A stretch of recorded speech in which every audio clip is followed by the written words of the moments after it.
بسم الله الرحمن الرحيم وهو الذي يقبل التوبة عن عباده ويعفو عن السيئات ويعلم ما تفعلون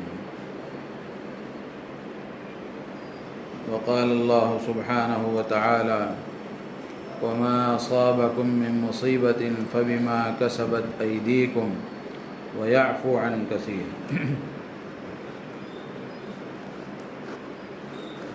محترم بزرگ و عزیز دوستو، یہ سورہ شورا کی 35ویں آیت ہے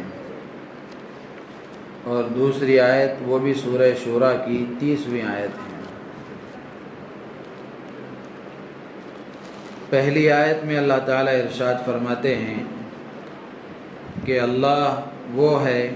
جو بندوں کی توبہ کو قبول کرتا ہے، گناہوں کو معاف کرتا ہے، اور جو کچھ تم کرتے ہو وہ اس کو جانتا ہے۔ تو اس میں اللہ تعالیٰ کی ایک صفت یہ بیان فرمائی گئی ہے کہ بندہ جب اللہ کی طرف متوجہ ہوتا ہے اور اللہ کی طرف رجوع کرتا ہے تو اللہ تعالیٰ اسے اپنے دربار سے دھتکارتے نہیں ہیں، بلکہ اللہ تعالیٰ اس کی رجوع کو قبول کرتے ہیں، اس کی توبہ کو قبول کرتے ہیں، اور اللہ تعالیٰ کو بندے کا رجوع کرنا، توبہ کرنا یہ بہت زیادہ پسند ہے۔ اور جب بندہ نادم و شرمندہ ہو کر اللہ کی طرف رجوع کرتا ہے اور اللہ سے معافی مانگتا ہے، گناہوں سے توبہ اور استغفار کرتا ہے تو اللہ تعالیٰ اس کی توبہ کو قبول فرماتے ہیں۔ تو بندے کا اللہ کی طرف متوجہ ہونا یہ بہت بڑی بات ہے اور اللہ کو یہ بہت پسند ہے۔ روایتوں میں آتا ہے کہ قارون جو حضرت موسیٰ علیہ السلام کے زمانے کا نافرمان تھا، مال کے گھمنڈ میں اس نے موسیٰ علیہ السلام کی شریعت کو، اللہ کے حکم کو ٹھکرا دیا، تو اس پر اللہ کا عذاب آیا۔ کیا عذاب آیا؟ اللہ تعالیٰ نے اس کو زمین میں دھسا دیا۔ تو جب زمین میں وہ دھسنے لگا تو اس نے حضرت موسیٰ علیہ السلام کو بہت مرتبہ پکارا اور اپنی رشتہ داری کا واسطہ دیا۔ موسیٰ علیہ السلام کا رشتہ دار بھی تھا، چچا زاد بھائی تھا یا کچھ اور اس طرح کی رشتہ داری تھی، تو اس نے رشتہ داری کا واسطہ بھی دیا اور بہت مرتبہ پکارا، لیکن حضرت موسیٰ علیہ السلام جلال میں تھے، سخت غصے میں تھے، ناراضگی کی کیفیت تھی،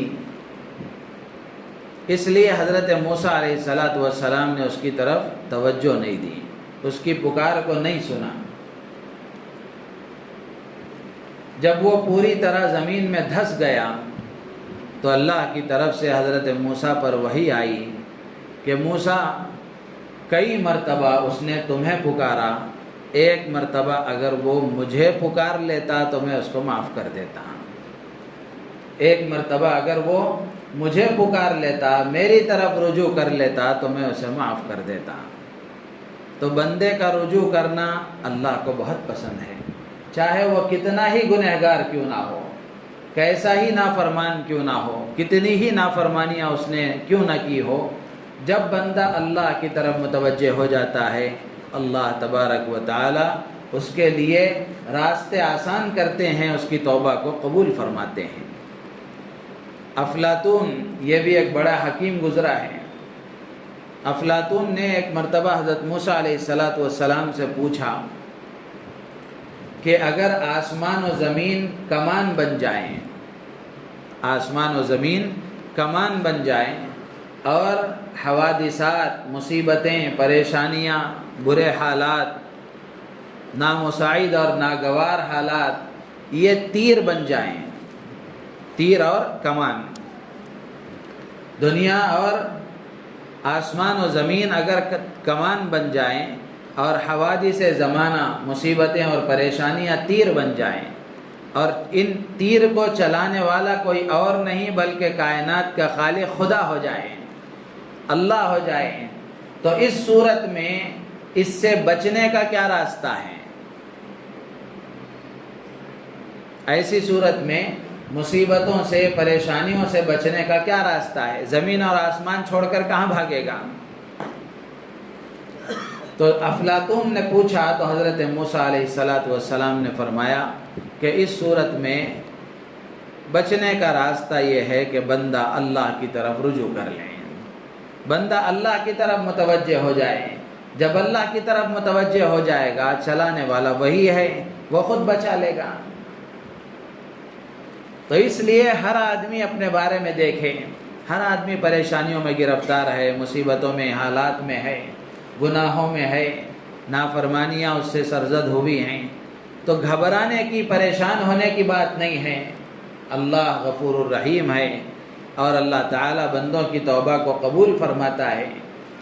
بس ضرورت اس بات کی ہے کہ بندہ اللہ کی طرف متوجہ ہو جائے۔ جب توبہ کر لیتا ہے تو اللہ فرماتے ہیں کہ یقبل التوبۃ عن عبادی، کہ وہ اپنے بندوں سے توبہ کو قبول کرتا ہے، ویعفو عن السیئات، اور گناہوں کو معاف کر دیتا ہے۔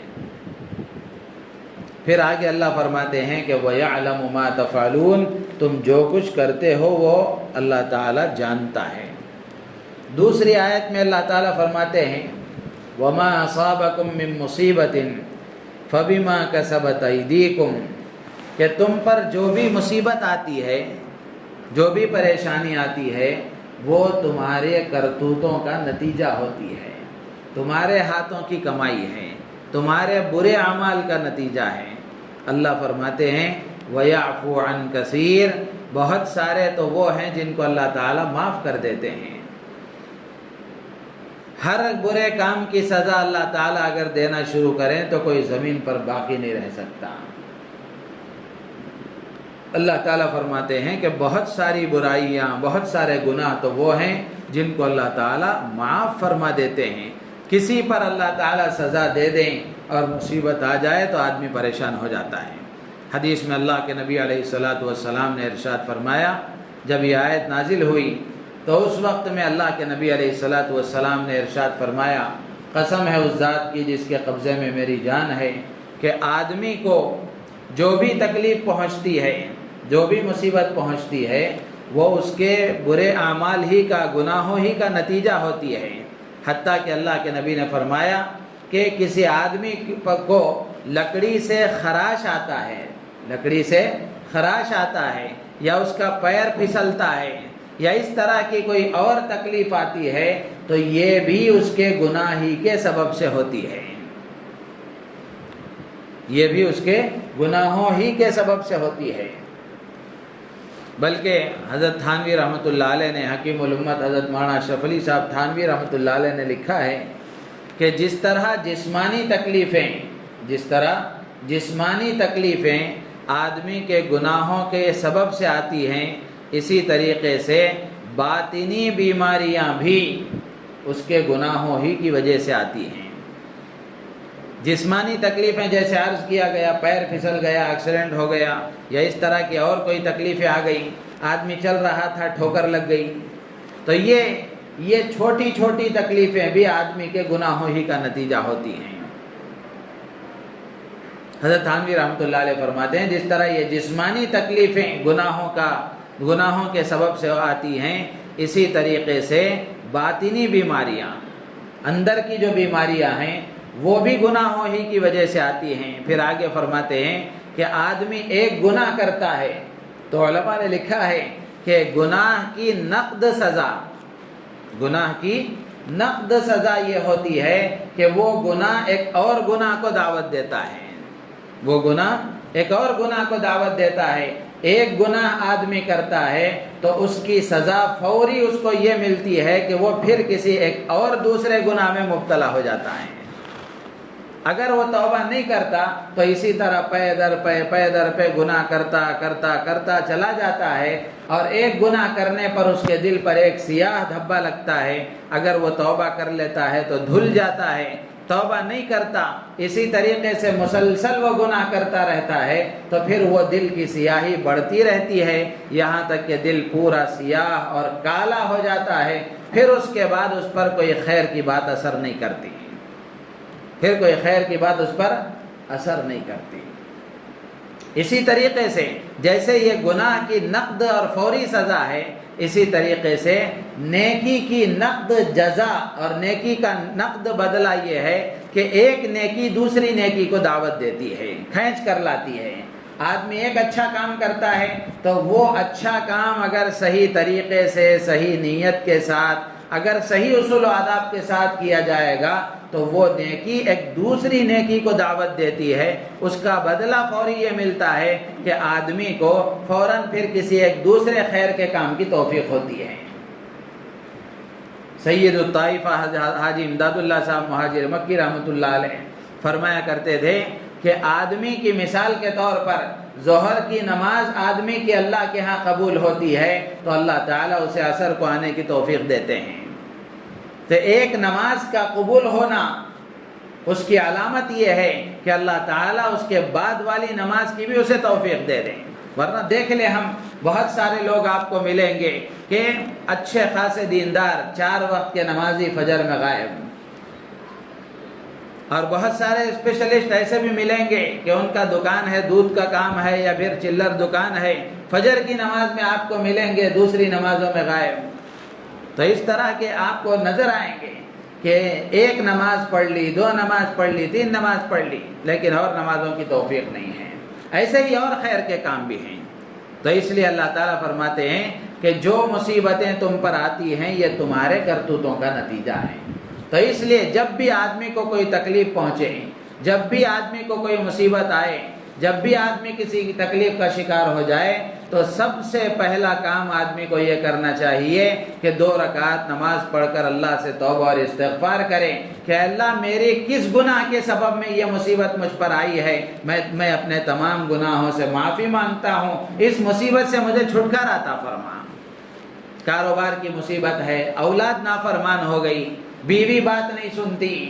ماں باپ کی طرف سے تکلیف ہے یا اولاد کی طرف سے تکلیف ہے یا پھر پڑوسیوں کی طرف سے تکلیف ہے، تو اس طرح کے جو بھی حالات ہیں، تو جب بھی ایسے حالات آئیں تو آدمی کو فوراً اپنے اعمال پر نظر کرنا چاہیے۔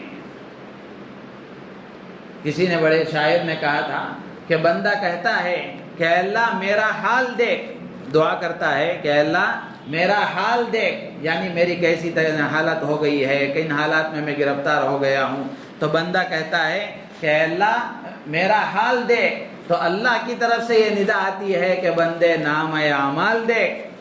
تیرا اپنا نام اعمال، تیرے اپنے اعمال دیکھ کہ تیرا کیا حال ہے، تیرے اعمال کیسے ہیں، تو اپنے اعمال پر نظر کر۔ تو اس لیے ہمارا مزاج ایسا بننا چاہیے کہ جب بھی کوئی تکلیف آئے، چھوٹی سے چھوٹی تکلیف آئے تو فوراً زبان سے استغفر اللہ آنا چاہیے۔ اور توبہ کی حقیقت یہ ہے کہ آدمی صرف استغفر اللہ کی 100 مرتبہ تسبیح پڑھ لے، صبح میں 100 مرتبہ، شام میں 100 مرتبہ پڑھ لے تو توبہ ہو جائے گی، نہیں۔ استغفر اللہ پڑھنے کا ثواب تو ملے گا، لیکن توبہ کی حقیقت یہ ہے کہ آدمی گزشتہ جو گناہ اس سے ہو گیا ہے اس گناہ پر شرمندہ ہو جائے کہ مجھ سے اللہ کی نافرمانی ہو گئی، کیسے کریم پروردگار کی میں نے نافرمانی کی،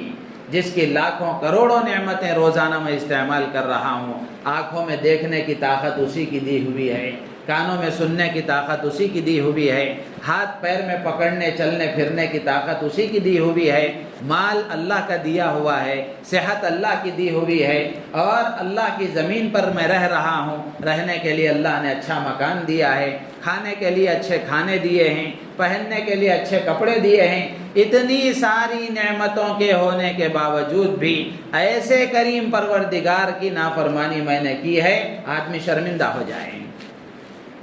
گزشتہ جو گناہ اس سے ہوا ہے اس پر شرمندہ ہو جائے، اور پھر اللہ سے معافی مانگے اور آئندہ نہ کرنے کا عزم کریں، آئندہ نہ کرنے کا عزم کریں۔ اللہ سے توبہ کی حقیقت یہی ہے کہ آدمی پچھلے گناہ پر شرمندہ ہو جائے، آئندہ نہ کرنے کا عزم کریں۔ ہاں ایسا ہو سکتا ہے کہ بندہ جب توبہ کر رہا ہے اس وقت میں تو پکی اور سچی نیت کے ساتھ کر رہا ہے، لیکن پھر غلط ماحول میں چلا گیا تو پھر اس سے گناہ ہو گیا، توبہ ٹوٹ گئی، ایسا ہوتا ہے۔ اللہ کہتے ہیں شیخ سعدی کہ شیخ سعدی رحمۃ اللہ علیہ نے اس کو نقل فرمایا کہ اللہ کی طرح رحمت اتنی وسیع ہے کہ بندہ 100 مرتبہ بھی توبہ توڑ کر 101ویں مرتبہ اللہ کی طرف آتا ہے، اللہ تعالیٰ اس کو اپنی رحمت کے آغوش میں لے لیتے ہیں۔ آدمی کو مایوس نہیں ہونا چاہیے کہ کئی مرتبہ میں نے توبہ توڑ دی ہے، اب کیا اللہ سے معافی مانگوں، نہیں،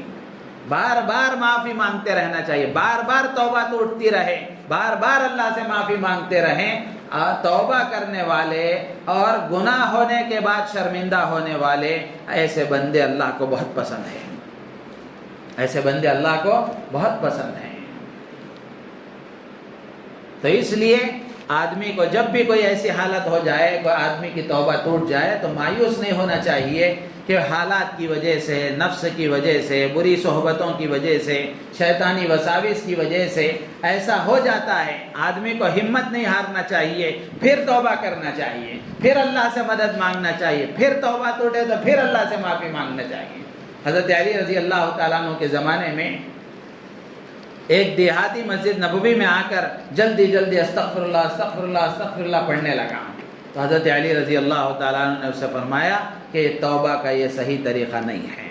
توبہ کا یہ صحیح طریقہ نہیں ہے۔ توبہ کی حقیقت یہ ہے کہ آدمی اپنے پچھلے گناہ پر نادم ہو جائے، آئندہ نہ کرنے کی نیت کرے، آئندہ نہ کرنے کا ارادہ کرے، اور گناہ کے درمیان میں جو فرائض اس سے چھوٹ گئے ہیں ان فرائض کو ادا کرنے کی کوشش کریں، اور کسی کا حق مارا ہے، کسی پر زیادتی کی ہے تو اس سے معافی مانگے،